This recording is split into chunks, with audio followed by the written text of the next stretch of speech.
si Jesus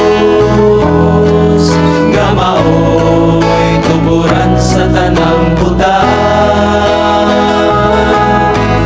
Kung magmatinumanon ka sa iyang mga pulong, kung dili kita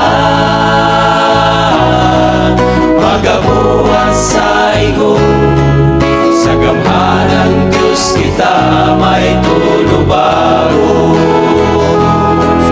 Kusangay ta siya nga sundon o galagaron. Way laing Diyos ang kagiya sa tanang butang, Diyos nga manluluwas ta. Pagadaygon ang iyang ngalan, ug gangay nga simbahon tungod sa iyang gugma walay hunong.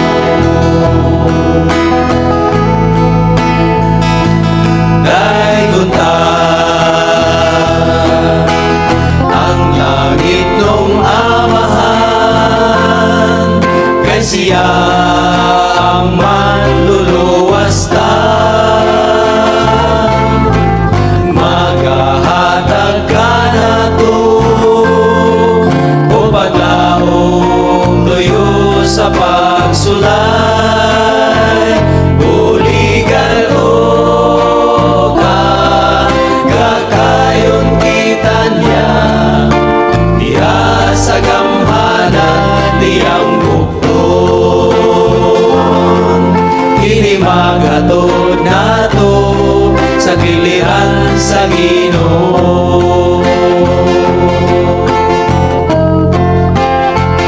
Way laing Diyos ang kagiya sa tanang butang, Diyos nga manluluwas ta.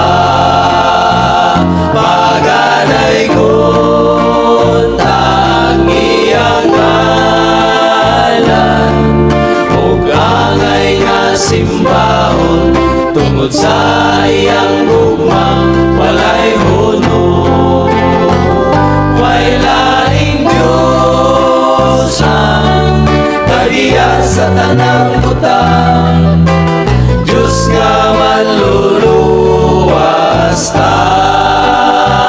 Pagadaygon ang iyang ngalan, ug angay nga simbahon tungod sa iyang gugma walay hunong.